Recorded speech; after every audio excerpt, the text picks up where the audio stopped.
So in number 26, the amplitude is the absolute value of -3. So the amplitude is 3. The period is 2 pi divided by b.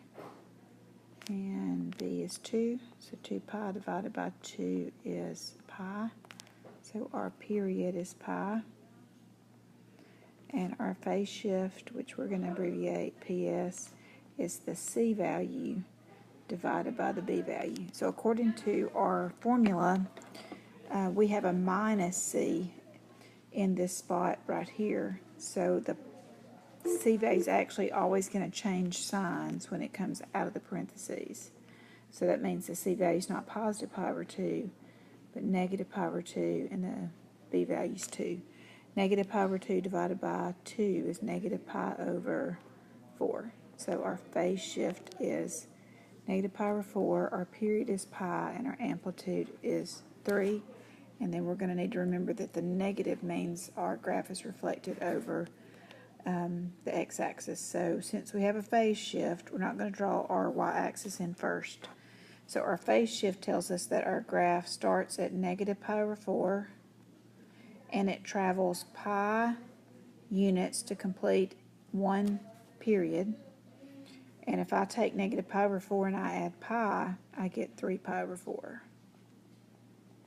Then we're going to find the value in the middle. So we take half of the period. If the period is pi, then half of the period is pi over 2.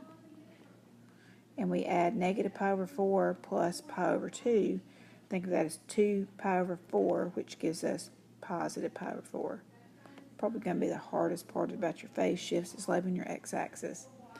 Once you do that, I'll go back and erase this. I'm not going to make you label the dashes in the middle. You just need to put them there. The y-axis will then occur between negative pi over 4 and positive pi over 4. So there's my y-axis. I need to go up 3 and down 3 because my amplitude is 3.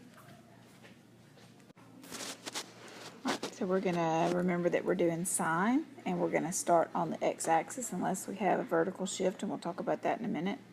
So at negative pi over 4,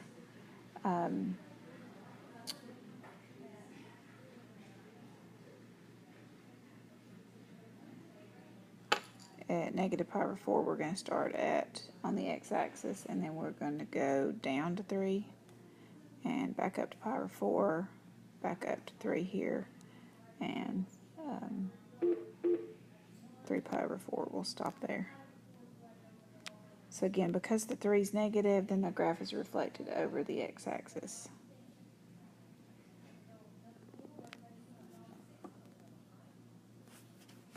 Alright, that's number 26. We did this one in class, but I went back and redid it because I needed to add the 46 and the 54. So that's what I'm doing. So the next problem what we're going to do is 46.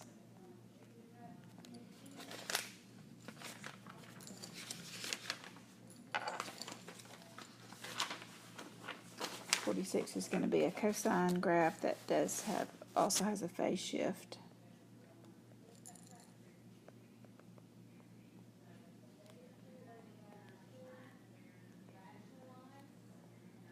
Alright, so you're going to find the amplitude, which is 4. You're going to find the period by doing 2 pi divided by b, and b is 2. The period's pi. That's good. That's a pretty good period. And then we're going to do the phase shift, which is the C value divided by the B value. Remember, when you find the C value, you have to change the sign of the number that's in parentheses on the right-hand side.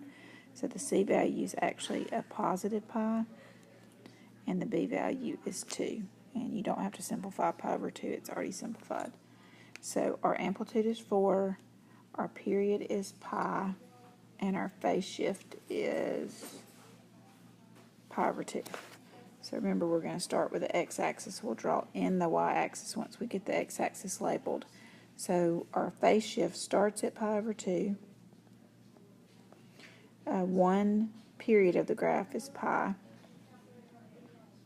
So we'll do pi over 2 plus pi. Think of pi as 2 pi over 2. So that would land us at 3 pi over 2.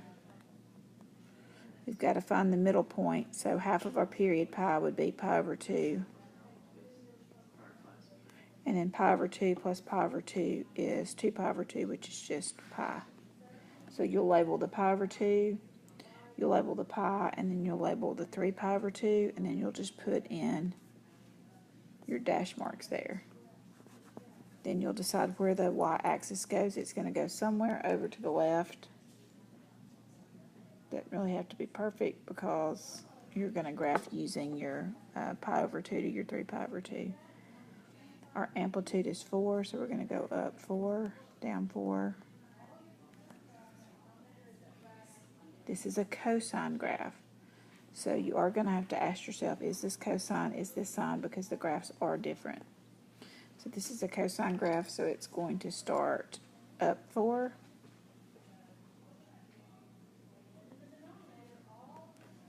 And then it's come back to the x, then down 4, come back to the x-axis, and then it's going to end up 4. And then you'll connect those points. And that'll be one period of your cosine graph. All right, the last one that we're going to look at is 54. I wanted you to see something that had a vertical shift. We have y equals sine of x minus 2. We can go through amplitude, period, and all that kind of good stuff. Our amplitude is 1. Our period is 2 pi divided by b, and here b is 1. So our period is 2 pi.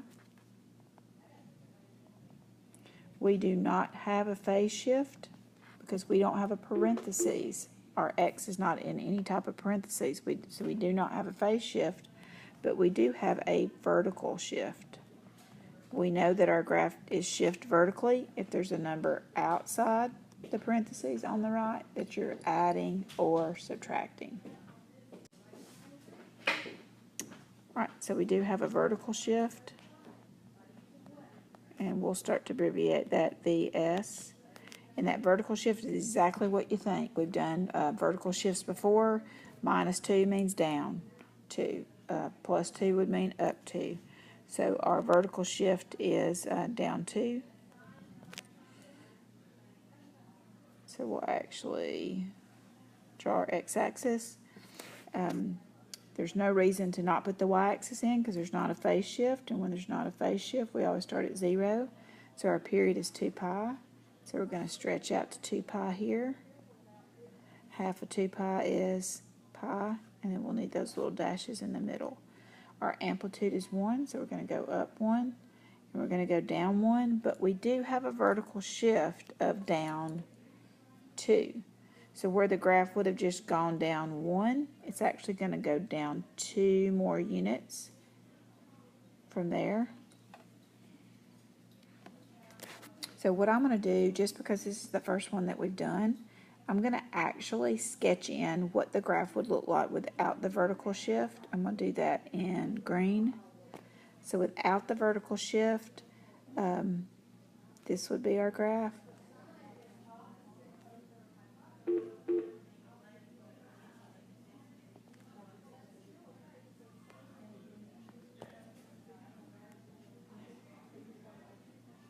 But this graph is being shifted down 2 units because of the minus 2.